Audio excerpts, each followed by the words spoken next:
Líneas de transmisión. En esta presentación se mostrará el siguiente contenido. ¿Qué son las líneas de transmisión? Se puede definir como el medio físico por el cual se puede transmitir y distribuir energía eléctrica. ¿Cuáles son sus componentes? Pues tenemos materiales conductores, estructuras de soporte, aisladores y ajustes entre aisladores. ¿Qué antecedentes históricos tenemos? Pues nos remontamos al siglo XIX, cuando empezaban las primeras líneas de transmisión en Estados Unidos, que estas eran de corriente directa, que estas eran colocar una planta, un pequeño motor generador, que alimentaba a las máquinas que necesitaban energía eléctrica. Pero cuando se quería llegar a distancias más largas, por ejemplo, una milla, se veía que era un sistema ineficiente, ya que se veía grandes pérdidas y no llegaba con la misma potencia. Así que se necesitaba colocar una planta generadora a una milla, lo que sería a una milla y estas plantas se tenían que colocar a una milla de la carga, que podría ser una máquina. Ya para finales del siglo XIX, algunos colaboradores de Edison se pusieron a trabajar en lo que es la corriente alterna y se descubrió que se podía transmitir mejor la potencia a grandes distancias. Y y uno de los grandes eh, ingenieros que se dedicó a transmitir energía eléctrica fue George Westinghouse, que para el año 1960 pues transmitió 11.000 voltios de corriente alterna desde una hidroeléctrica en las cataratas del Niágara hasta Buffalo, en Nueva York, Estados Unidos, que está a 20 millas. Como se podrá ver en la tabla de la izquierda, se ve que el avance tecnológico a lo largo de los años fue creciendo bastante, tanto que ya se podía transmitir primero de 11.000 voltios, luego 60.000, 150.000 y 240.000, tan solo en 1930. Por lo que esto benefició a las empresas que se dedicaran a transmitir energía eléctrica, ya que les era más barato construir líneas de transmisión que plantas generadoras de corriente directa. ¿Qué hay en nuestros tiempos? Bueno, pues en corriente alterna se pueden transmitir 230 kilovolts, 345 kilovolts, 500, 765 kilovolts, y se puede ver qué distancia puede recorrer esa distancia de voltios. En cambio, la corriente directa, aunque todavía se puede utilizar, pues no vemos que no es un sistema tan eficiente como lo sería el de corriente alterna. ¿Cómo se componen las líneas de transmisión actuales? Se comienza desde una estación generadora de electricidad, pasando a un transformador que el voltaje, pues pueden transmitir 765, 500 hasta 230.000 kilovolts. Después se llega a una subestación eléctrica donde reduce el voltaje para el consumo, ya sea primarios, que podrían ser fábricas, secundarios, que podrían ser oficinas o hogares, o otro tipo de consumidores. ¿Qué son los conductores que vemos en estas líneas de transmisión? Pues bueno, los conductores están formados por carpas alternadas y trenzadas, que cada capa está puesta en dirección contraria, y esto es debido a que esto genera que no se puedan destrenzar, por así decirlo. Y además, el trenzar los hilos o alambres genera que estos sean más resistentes y más flexibles a largas distancias. Una fórmula muy utilizada para calcular de número de hilos cuando son del mismo diámetro es la de número de hilos es igual al número de capas al cuadrado más 3 por el número de capas más 1, por lo que podríamos tener distintas combinaciones de capas para estos conductores. ¿Qué tipos de conductores existen? Bueno, están los de cobre, que tienen sus diferentes características, al igual que aleaciones de cobre y aluminio. Conductores de cobre. El recocido pues tiene una resistencia entre los 215,82 hasta los 274 megapascales. El cobre recocido a 20 grados pues es el que más se vende a nivel mundial. Sus principales características es que es un material dúctil y flexible. Este material es ideal cuando no se tiene que soportar tantas cargas. El cobre semiduro pues tiene mayores propiedades mecánicas, sin embargo, pierde más de utilidad y un poco más, también tiene un poco menos de conductividad, pero este se vuelve un material ideal cuando ya se requiera un poco más de resistencia. El cobre duro, pues vemos que aumenta de 343 hasta 461 megapascales y esto es sometido a grandes esfuerzos. Y como entre más duro sea el material, pues este va perdiendo ductilidad y que sea malable, es decir, que sus propiedades mecánicas ya se vuelven un poco comprometedoras y se tiene que hacer un análisis de cuál conviene usar. El cobre duro no es útil para eh, líneas eléctricas interiores, ya que como no es un material con el que se pueda doblar o manejar fácilmente, se prefiere que sea el cobre recocido para uso en interiores. Con las aleaciones de cobre, bueno, existen distintas aleaciones que pueden ser eh, con magnesio, níquel y zinc. Sin embargo, el uso de aleaciones en estos cables pues eh, los hace más duros y menos dúctiles.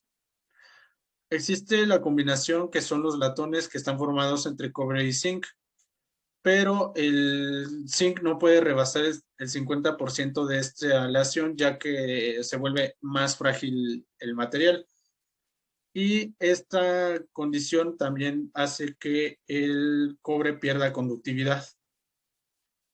Los bronces ya son otro tipo de materiales que es de cobre estaño y se combinan a fuerzas tiene que tener cobre estaño y tiene que haber un tercer material que es fósforo, silicio, magnesio, cadmio, entre otros materiales que se puede colocar como tercer material.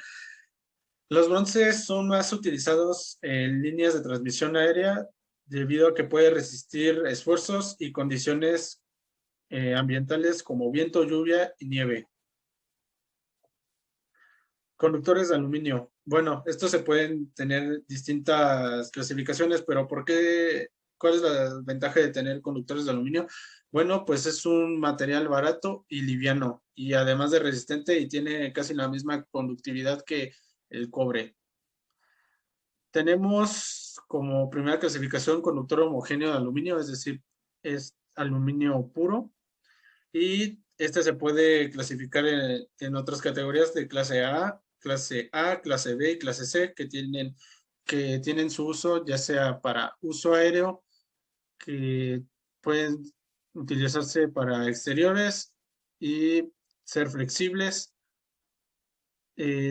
Algunos están nada más aislados y requieren mayor flexibilidad y otros que solo requieren flexibilidad para tramos grandes.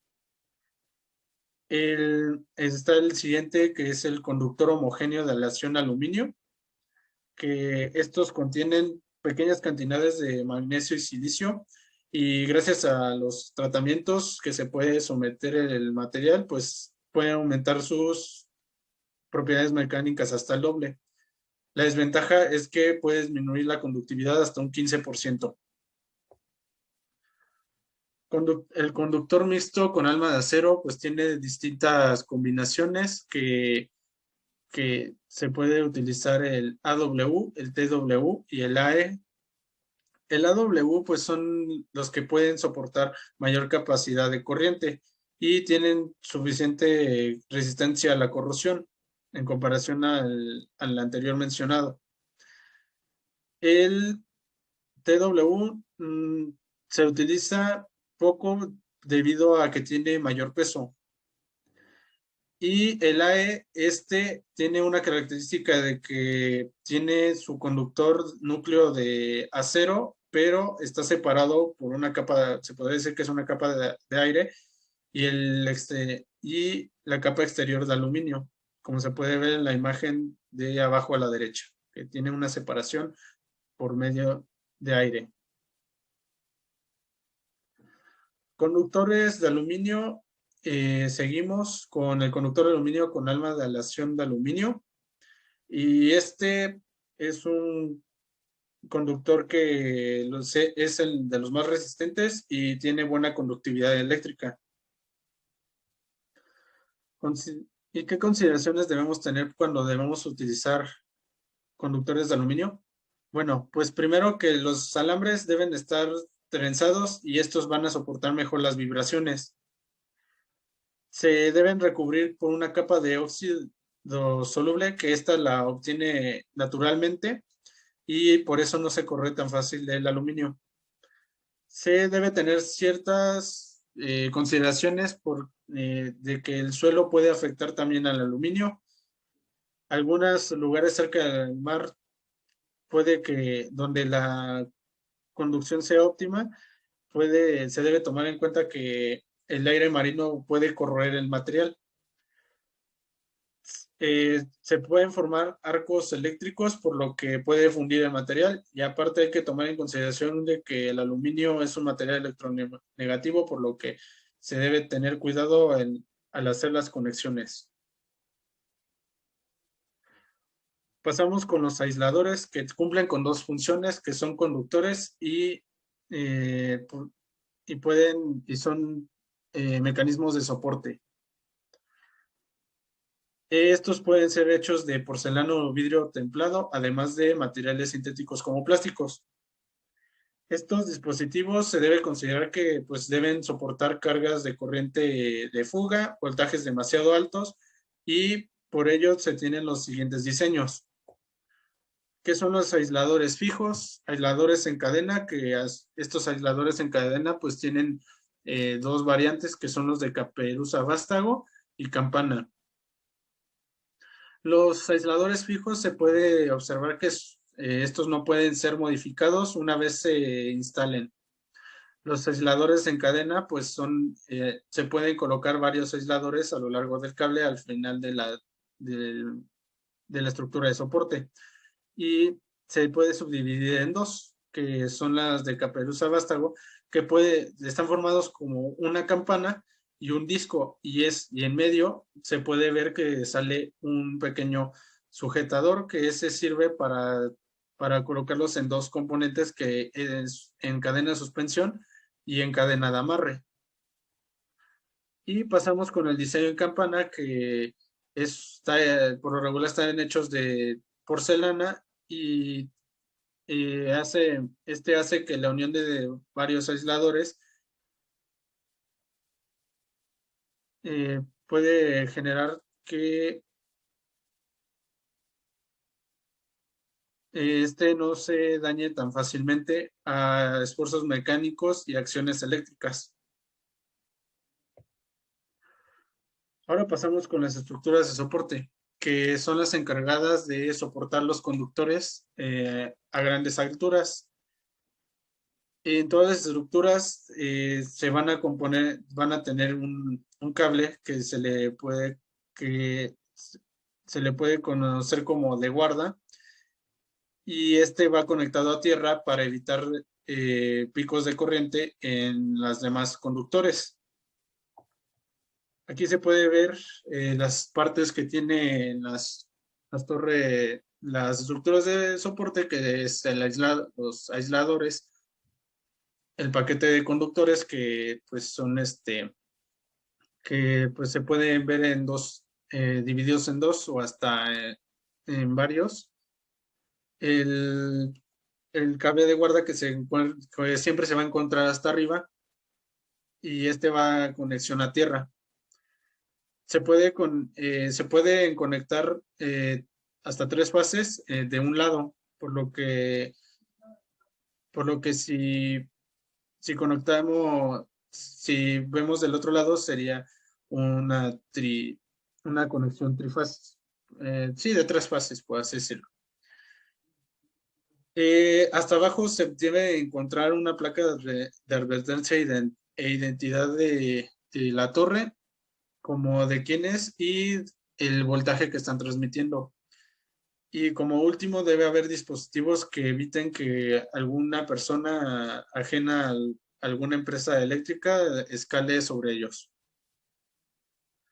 ¿Qué tipos de estructuras de soporte hay? Pues están las estructuras de soporte en suspensión, que estos dejan colgando a los cables conductores y tienen la ventaja de, pues, de soportar las cargas verticales. Y por lo regular estos se utilizan en líneas de transmisión de forma recta, por lo que estas no están diseñadas a cargas laterales. ¿Qué otras estructuras tenemos? Pues están las de retención, que se dividen en 3, ya que estas sí soportan cargas laterales o cambios de dirección. La terminal, pues se colocan perpendicularmente las puntas, o también se les conoce como ménsulas, de la estructura de soporte y aguantan, digamos, el tiro que los conductores tienen cuando, cuando estos están al principio o al final de de la conexión eléctrica. Es decir, estas se pueden colocar en en la planta generadora o en alguna subestación. Angular, estas sirven más que nada para cambios de dirección, para que no, digamos, entramos que se necesite un, un cambio hacia la derecha o hacia la izquierda. Y los rompetramos, que estas son unas de las estructuras de retención que sirven para evitar que si hay alguna caída de alguna de las líneas, pues esta no haga el efecto en cascada que desconecte todas las demás líneas, sino se desconecte nada más la que falló.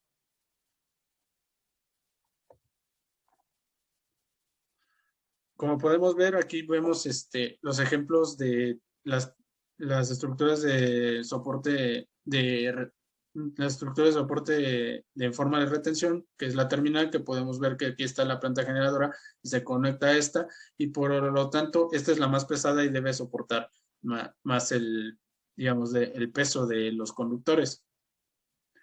Aquí está la angular, que vemos que hay un cambio de dirección, que esta, aunque va recta, esta ya cambia de dirección.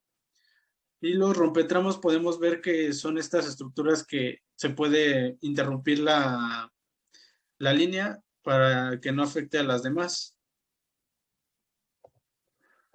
Y cables de guarda, que como ya se había mencionado, y también de acuerdo a la Comisión Federal de Electricidad, pues son cables de protección contra descargas atmosféricas en las instalaciones eléctricas y sirven de blindaje para líneas y subestaciones eléctricas. ¿Cuáles son sus características? Bueno, pues estos deben ser de acero, ya que no deben conducir eh, electricidad hacia algún componente eléctrico, sino hacia tierra. Deben estar galvanizados o galvanizados o de acero con recubrimiento de aluminio.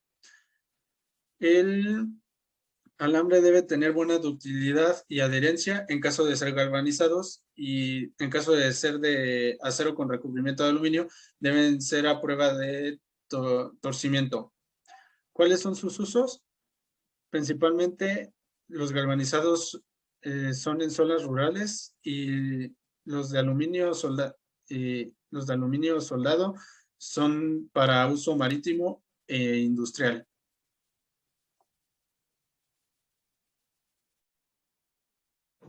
Ahora vamos a hablar de los factores de diseño que se tienen que tomar en cuenta para el diseño de una línea de transmisión.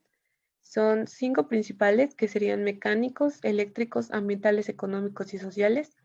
Estos son los 5 principales y cada uno comprende diferentes campos que se tienen que llegar a tomar en cuenta. Los mecánicos consideran más que nada la forma de la estructura de las torres, deformaciones, desprendimientos, siluetas, tensiones, etc. Los eléctricos, pérdidas de pérdidas de conductores, niveles máximos de voltaje y demás. Los ambientales son datos meteorológicos que aplican a cada proyecto y el impacto ambiental que cada uno de estos tendrá en la zona donde se ha implementado. Los económicos consideran los costos de operación, inversiones y las utilidades. Y finalmente, los sociales, las problemáticas sociales del área, la existencia o no de conflictos, la interferencia que se pueda tener con otros proyectos y algunas cosas del formato legal. Ahora, los factores de diseño mecánicos. Lo principal que se tiene que considerar son las fuerzas mecánicas de la estructura, divididas en tres, las transversales, verticales y longitudinales, así como flecha y tensión mecánica de conductor, el factor de sobrecarga, que será la fluencia metálica, hablaremos de esa posteriormente, los momentos en el poste y la estructura por kilómetro. Rápidamente, para tratar fuerzas transversales, verticales y longitudinales. Las fuerzas transversales son todas esas fuerzas que se van a dar en la dirección de la línea y van a chocar con la cara frontal de la estructura del poste, considerándose el vano de viento, el viento en cables o postes, la presión que este va a aplicar en cables y postes y la deflexión de la línea. El vano de viento va a ser la fuerza horizontal considerada por la suma de los vanos de las estructuras adyacentes a nuestra estructura de referencia. Después de eso, el viento en cable o poste será la presión del aire en cable o poste multiplicada por el vano de cable o poste y la deflexión de la línea, que es simplemente eso, un cambio en la dirección de la línea en nuestra catenaria. Después de eso serán las fuerzas verticales, que serán el vano de peso multiplicado por el peso longitudinal individual de cada uno de nuestros cables y finalmente las longitudinales, que estas generan un ángulo de 90 grados con la línea de transmisión, pero realmente son despreciables para líneas menores a 35 kilovolts y no se requiere considerar estas cargas. Aquí tenemos un plano obtenido de papeles de documentos de la CFE, en donde podemos apreciar la angulatura y la dirección de las fuerzas longitudinales, verticales y transversales, dependiendo de cada una de las estructuras. Ahora vamos a hablar de factores mecánicos un poco más específicos, como la fluencia metálica. El flujo plástico es la propiedad de muchos materiales mediante la cual ellos continúan deformándose a través de lapsos considerables bajo un estado constante de esfuerzo o carga. ¿Esto qué quiere decir? Que la longitud de nuestros conductores va a tender a aumentar por una deformación causada por el esfuerzo constante que de llevar sobre sí tensiones de tan alto voltaje. En los cables se produce un alargamiento adicional permanente y un aumento en la magnitud de la flecha.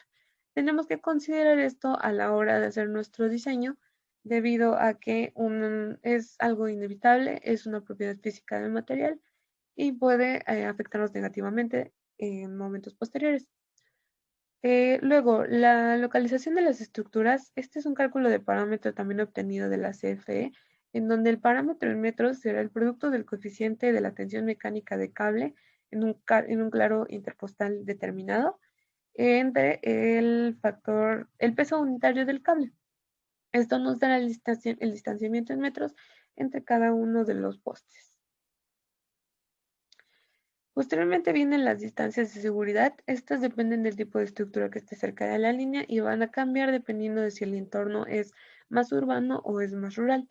En la tabla aquí presente, también obtenida de informes de la CEGOP, se considera esto para líneas de tensión en un ambiente un poco más urbano, con la distancia de seguridad a paredes, ventanas, balcones, etcétera. Y también se consideran factores eléctricos, como sería si se encuentra aislado o no, la tensión de voltaje, la tensión en las líneas, si hay partes rígidas, etcétera, etcétera, etcétera. Esto es muy específico dependiendo de la situación de nuestra línea. Posteriormente vienen unas distancias de seguridad o de separación más enfocadas al entorno rural, como son las distancias horizontales de seguridad al agua. Para aguas navegables, la altura o la distancia tiene que ser mayor a la altura de la estructura, mientras que para aguas no navegables tiene que ser un mínimo de 20 metros. También existen las distancias mínimas a vías férreas y carreteras, que nunca deben de ser menores a 3.5 metros desde el lado derecho de la vía o de la carretera. Esto es establecido, se tiene que respetar por ley. Y finalmente están las separaciones adicionales, que son para tensiones mayores a 22 kilovolts y menores a 400 kilovolts.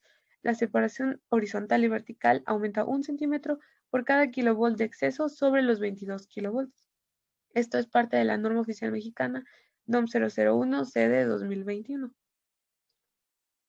Estos son parámetros de hipótesis de carga y limitaciones para el diseño más bien, para el estudio de las cargas en nuestra línea de tensión.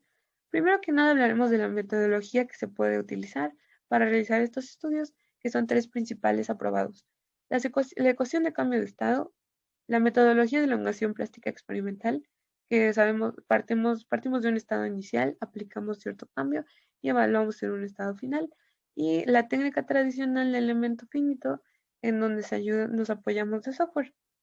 Ahora, las hipótesis de carga son, dependiendo del tipo de estudio que se quiera hacer, se tienen que tomar los parámetros meteorológicos considerados considerados en, en nuestra tabla.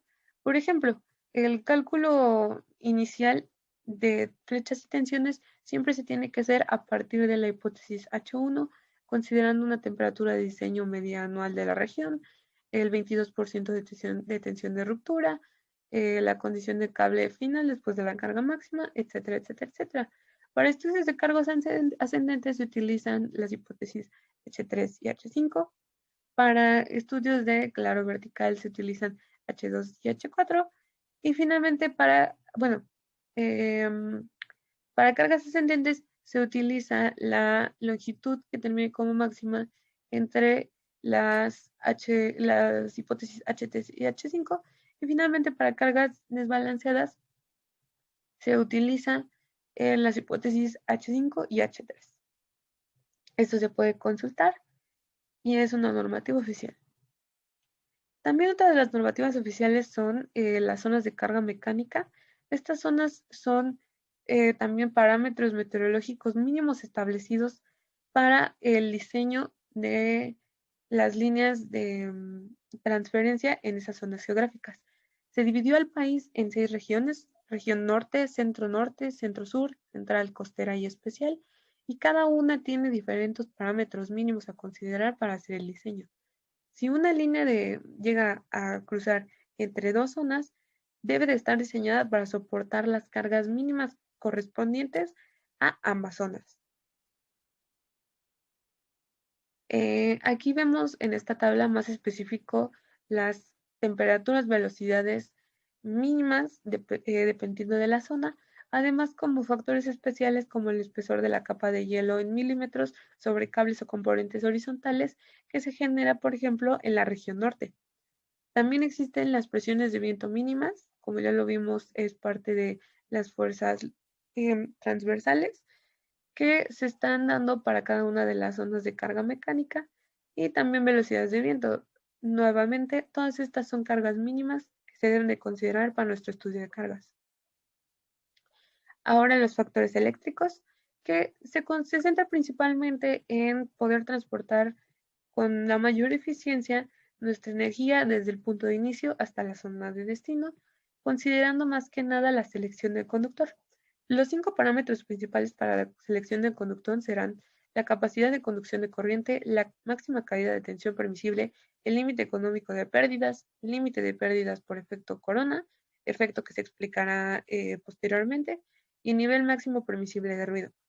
Teniendo estos 5 factores considerados en la selección de nuestro conductor, podemos intentar garantizar que llegue la mayor cantidad de energía hacia el punto de destino, pero también tenemos que considerar las pérdidas que son naturales debido a este tipo de sistemas. Las pérdidas del conductor, pérdidas de radiación, calor dieléctrico y acoplamiento son pérdidas que no podemos evitar, pero sí tenemos que tomar en cuenta en el momento de hacer nuestro diseño para aumentar la eficiencia. Las pérdidas en el conductor se dan debido a la naturaleza del material y es proporcional a la longitud de línea. Una recomendación para hacer de estas pérdidas lo menor posibles sería hacer líneas de transmisión lo más cortas posibles o utilizar cables de diámetro mayor con tal de evitar, por ejemplo, hacer una instalación, un rebotador a mitad de la línea y así ahorrar costos. También existen las pérdidas por radiación, que serían los campos electrostáticos y electromagnéticos, transfiriendo energía a cualquier conductor que se encuentre adyacente a la estructura y a los conductores. La pérdida por calor dieléctrico causadas por las diferencias de potencial entre los conductores de una línea de transmisión. Y finalmente las pérdidas por acoplamiento, que están provocadas por las discontinuidades. ¿Qué sería esto?